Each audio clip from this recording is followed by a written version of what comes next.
Hello and welcome to this session on direct debits with payments to us. During this session we'll show you how a donor or regular payer can sign up online. We'll also show you how you can sign somebody up internally using some internal processes, and then we'll show you processing of a direct debit batch from beginning to end. But first things first, inside Salesforce on the Merchant Facility tab you can press Go, then click into your primary merchant facility. On here you'll notice we have a payment method. For this I'm going to enable direct debits as an option for our donors or payers. Click on there and save. I can now go to our online sign up form that is registered there, and what you'll notice is down here is I also have the option for direct debits. So for this example I'm going to enter in a made up name of Teddy Ratliff, and we'll put in a phone number and of course a email address at mailinator.com. We'll enter in the street name and we'll use the autocomplete feature there to bring that back. You can see here that I can have the suggested amounts to pay. For direct debits they will only work with regular payments and donations, so I'm selecting monthly. We're going to choose the direct debit option. That will change the screen here. We can change to put in the financial institution details. Westpac, 100 Collins Street, my check account, my BSB number, my account number, and I need to agree to the terms and conditions. The terms and conditions are maintained on the merchant facility, and then we go continue and submit. Now what this will do is it will create a new payment transaction entry inside Salesforce, and under today's transactions I can see that we've got the direct debit one signed up, and I click into here and we can see all of Teddy's details as he signed up. But you also see that what this did is it created a recurring payment record.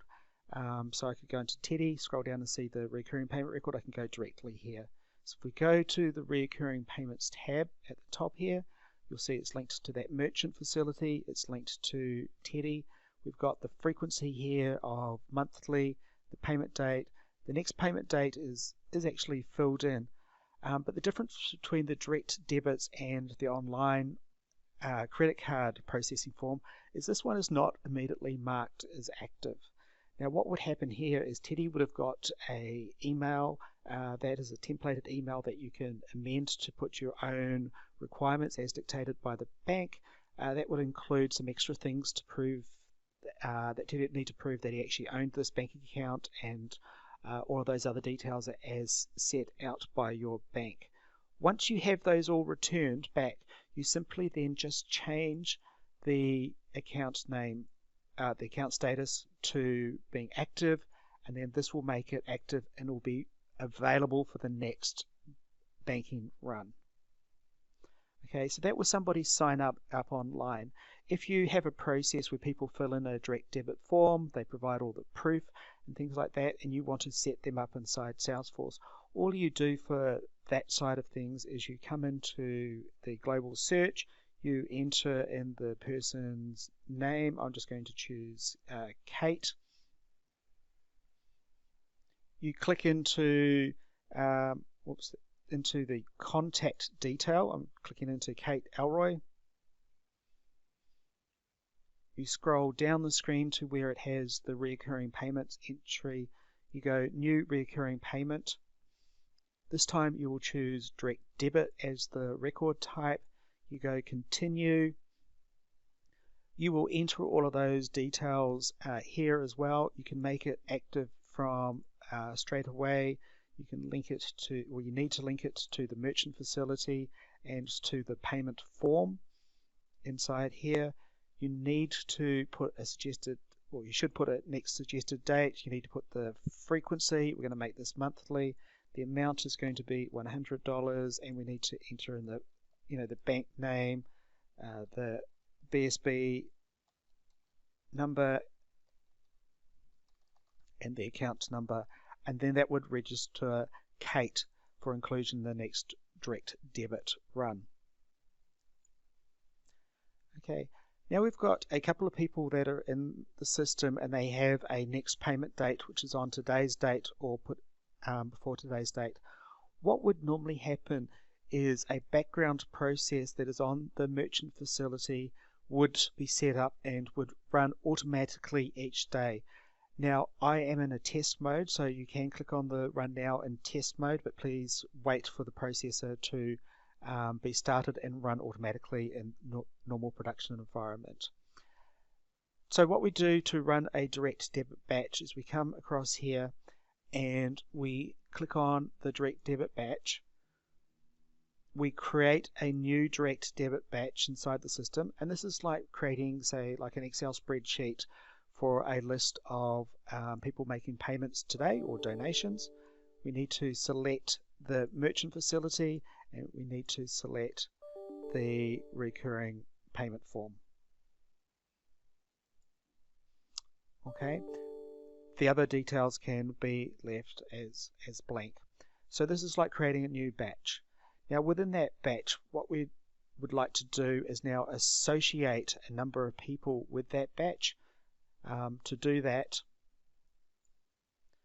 we can click on the Add to Batch button, which will allow us to select which items we want to do. If you're processing a reasonably large number of transactions, you might want to do that in bulk. I'm going to click on the Add to Batch. That will pick up those 2 people that are now ready to be added to our batch. I can check those and just go Add to Batch.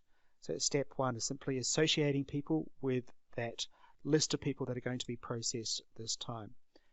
The next step we need to do is to extract these details for banking.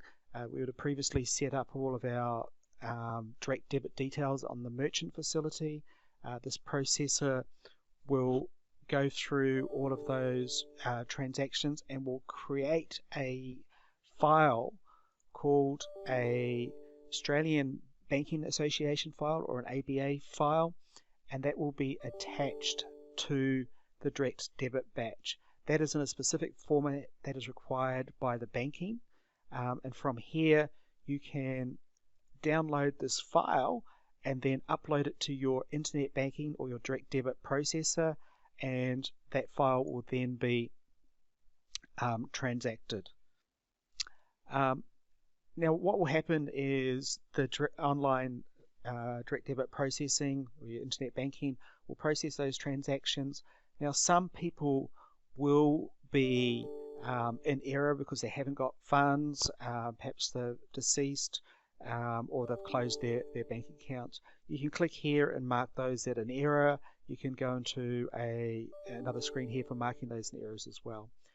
For some banks we do support bringing back an import file which might have all of those errors, and it goes through the import files routine and will mark off all of those in error.